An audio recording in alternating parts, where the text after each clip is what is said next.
Hey guys, Chef Danny here. The cooking video today is inspired by a show that we just watched on Netflix called The Woman in the House Across the Street from the Girl in the Window. I know, it's a long name. And don't worry, I'm not going to give you any spoilers or tell you what it's about because you need to go watch it. But in that show, she makes chicken casserole. And it reminded me of my childhood, and my mom used to make chicken casserole. And so I thought I'd do a video about chicken casserole and show you how to make one. Now in the show, she makes it with, of course, the cream of mushroom soup that everybody uses.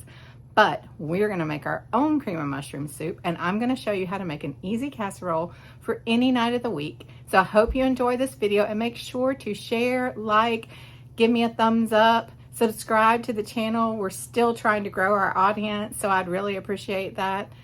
Enjoy. So I'm going to show you how to make my chicken casserole. It reminds me a little bit of my childhood. I've got some chopped onions and I've got some chopped garlic here. I filmed videos to show you the proper way to chop onions and garlic, so if you want to click on those, you can check that out. I also have some mushrooms here because in the movie she actually uses cream of mushroom soup, and I don't use cream of mushroom soup. We make our own. So what I want to show you how to do is how to make that, and you can stop buying that stuff in the can. But what I'm doing right now is wiping off my mushrooms because we do not like to wash mushrooms.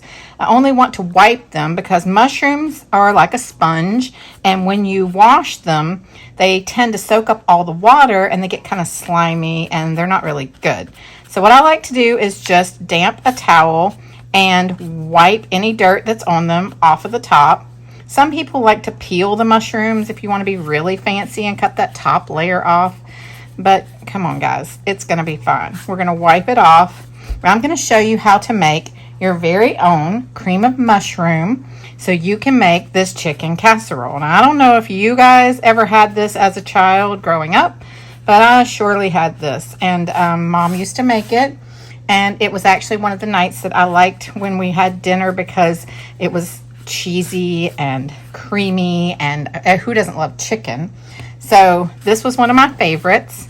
And so that movie inspired me to make this for you, and so I'm going to show you my recipe for making this. I've tweaked it a little bit over the years because, like I said, I like to make it from scratch. I don't like to buy the pre-made stuff. We're just going to slice our mushrooms into slices, and then I'm going to also chop them up a little bit smaller into dices. Now we're going to need mushrooms for two different things. We're going to need some that are sliced and some that are diced. The diced we're going to use to make the sauce, and then the sliced mushrooms are going to go in this casserole. Go on, click the button. I'll give you time while I'm getting the mushrooms cut up.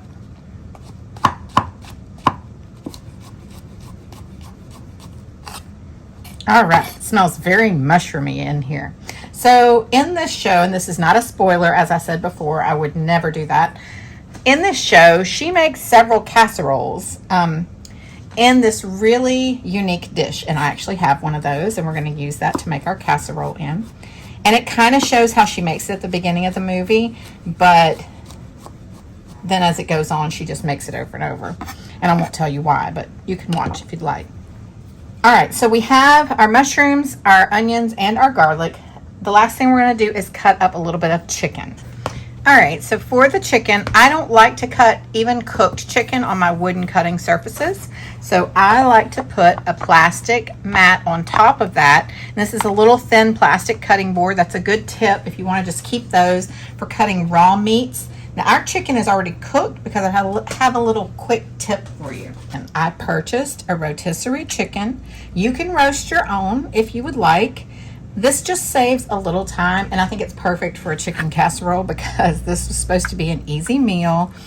It's very common in a lot of households, so hopefully you like this video. You give me a like and a share and tell me how it compares to your casserole. But what I did was I picked half of the chicken. I'm just feeding 2 tonight, so I didn't need the whole thing. And I'm just going to cut it into pretty big chunks. We don't want them too small. I've got white meat and dark meat. I like the mix of that. There's a lot of flavor in the dark meat and the thighs and the leg. So we want that flavor, and then the white meat is good as well. So it's a little different. Some people may prefer one over the other, and you could also do this with just breast or just thighs or whatever is your favorite piece. But we want the chunks just to be big, and there's no really rhyme or reason to how we're cutting them. I like to make sure that I get any little pieces out of there that may have bone in it or skin or any gristle. I just don't like to bite into that, so I try to get that out. But other than that, we're just cutting it into big chunks. And this is going to come together really quickly. I have my oven on 350 heating up, and we're going to head over to the range. All right, in this pan, I have some water boiling, and we're going to cook some pasta in that pan for our casserole. And in my larger pan, I'm going to go ahead and turn it on. We're going to get 2 tablespoons of butter. We're going to let that butter melt down for just a minute. And then we're going to add our onions, our garlic, and our mushrooms. So remember, we're making our very own mushroom sauce. So while this is melting, I'm going to go ahead and get my pasta in the water. We want to make sure we salt the water once the water boils, never before it boils. It takes longer for salt water to boil, so we want to make sure that we wait till it comes to a boil and then we salt our water. This is actually my fresh pasta that I make. Handmade and dried. It's going to be delicious in this dish. We don't want anybody to get out. And then remember, we have the onions that were cut. We have the garlic, and I have our mushrooms. Once you get the pasta in the water, you want to just move it around one time, and then we want to let it cook. We don't ever break the pasta to fit it in the pan. We want to just let it kind of fall down into there naturally. All right, our butter has started to cook. So it's time to go ahead and get our onions and our garlic in the pan.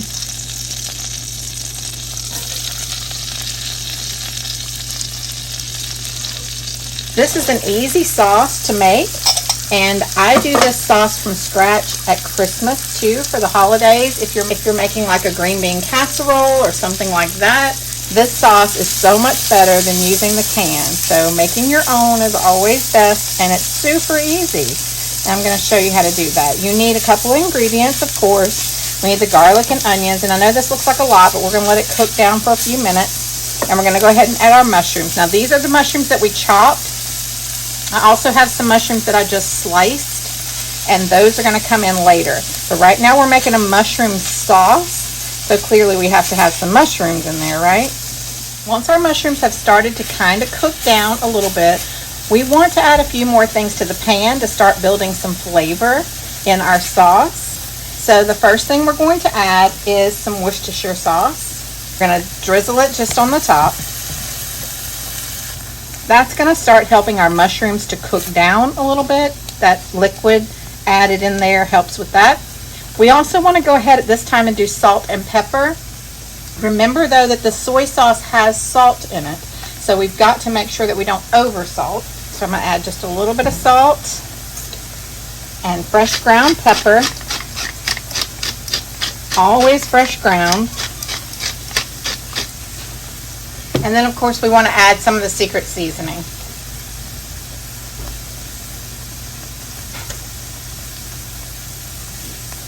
If you don't have the secret seasoning, you can get it from me at the market on Saturdays or on Mondays.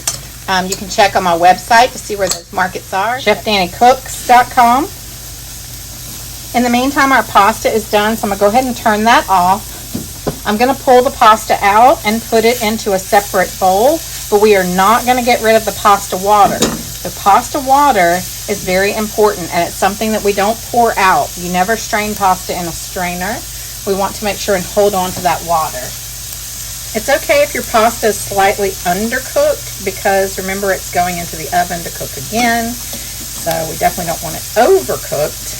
We're just going to let it hang out for a little bit before we add it to our casserole. All right, this is starting to look really good, and you see it's building up fond on the bottom of the pan, and we are fond of fond. But that's also what our pasta water is used for. Pasta water has the starch in it from the pasta that you just cooked. So we want to use that water to deglaze our pan. So I'm going to get a little of the water. I'm going to try to put it right where it's darkest, and you see it immediately starts to get that off the bottom of the pan. That's flavor, and if you leave that flavor on the bottom of the pan, then it's not in your food, it's on the bottom of the pan, and we want to get it up into our food. All of this fun.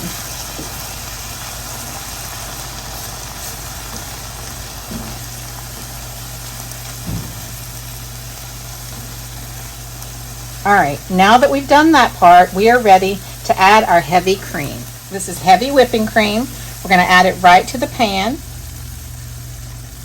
I'll link the recipe so you can see how much of everything. We're going to start stirring that around.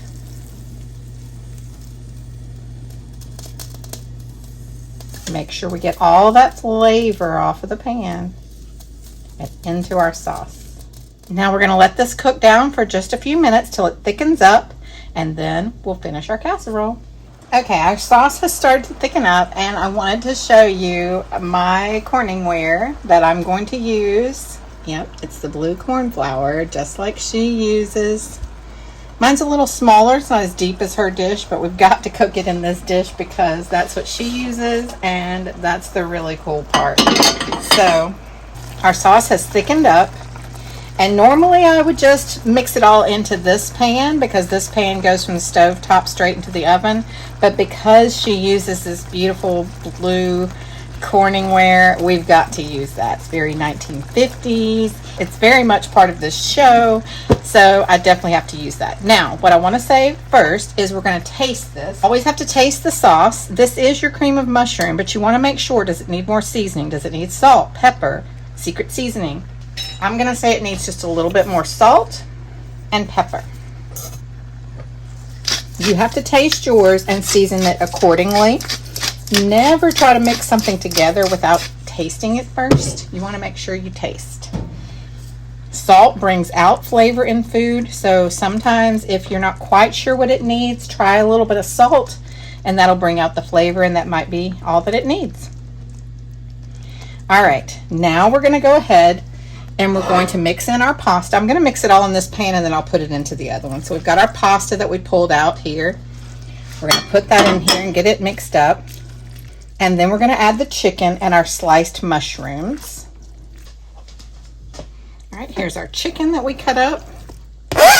Remember, that was our rotisserie chicken. You could roast your own chicken, but this is just an easy way to do it.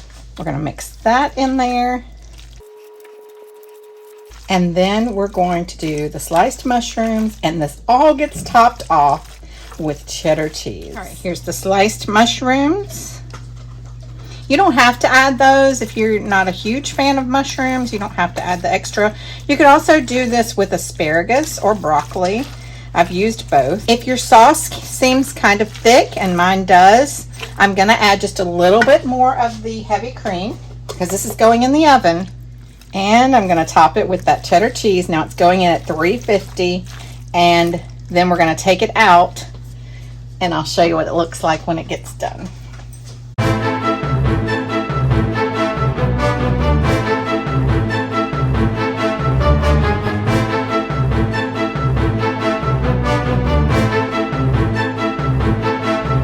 Okay guys, here she is. In the right bowl and everything, in the Corningware with the blue flowers. I hope you enjoyed this video. If you did, you'll probably like some of my other videos, so make sure to like, subscribe, and share. Hope to see you soon.